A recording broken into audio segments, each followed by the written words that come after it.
ഇനി ഞാനൊരു കുഞ്ഞു ടിപ്പ് പറഞ്ഞുതരാം. വേറൊന്നുമല്ല, നമ്മുടെ കൈമുട്ടിലെയും കാൽമുട്ടിലെയും കറുപ്പ് മാറാൻ ഈസി ടിപ്പും ഈസി ട്രിക്കുമാണ് കേട്ടോ. ബേക്കിംഗ് സോഡ ഉണ്ടല്ലോ, അപ്പോൾ സോഡാപ്പൊടി എടുക്കുക, അതിലേക്ക് കുറച്ച് ഉരുളക്കിഴങ്ങ് ജ്യൂസും കൂടെ ചേർക്കണം. പകുതി ഉരുളക്കിഴങ്ങ് മതി, ആ ഒരു ജ്യൂസ് മതി.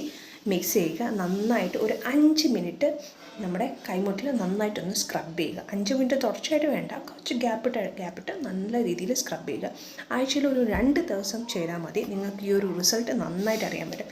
എൻ്റെ കയ്യിൽ നല്ല കറുപ്പുണ്ട്, ഏകദേശം ചെയ്ത് ഇതുവരെ കൊണ്ടെത്തിച്ചിട്ടുണ്ട്. പിന്നെ ഞാൻ വീണ്ടും പറയുകയാണ്, ഞാൻ ഇടുന്ന ഈ വീഡിയോസ് നോർമലി എൻ്റെ സ്കിന്നിന് റിസൾട്ട് കിട്ടിയ കാര്യമാണ്. ഇതിൽ ചിലർക്ക് റിസൾട്ട് കിട്ടിയേക്കാം, ചിലർക്ക് റിസൾട്ട് കിട്ടാതെയും വരാം. അത് പറയാൻ പറ്റത്തില്ല, നമ്മൾ ചെയ്ത് നോക്കുമ്പോൾ മാത്രമേ അറിയാം. ഏതൊരു സാധനവും നമ്മൾ യൂസ് ചെയ്യുമ്പോൾ ഫസ്റ്റ് ഒന്ന് ടെസ്റ്റ് ചെയ്ത് നോക്കുക, അല്ലാതെ നമുക്ക് അറിയാൻ പറ്റില്ല നമ്മുടെ സ്കിന്നിന് എത്രത്തോളം ആപ്റ്റ് ആകുമെന്ന്. ജസ്റ്റ് ഈ ഒരു പ്രശ്നത്തിന് നമ്മുടെ കൈമുട്ടിലെയും കാൽമുട്ടിലെയും കറുപ്പ് മാറാൻ ഇതൊന്ന് ട്രൈ ചെയ്ത് നോക്കുക. ആഴ്ചയിൽ 2 ദിവസം. ഓക്കെ.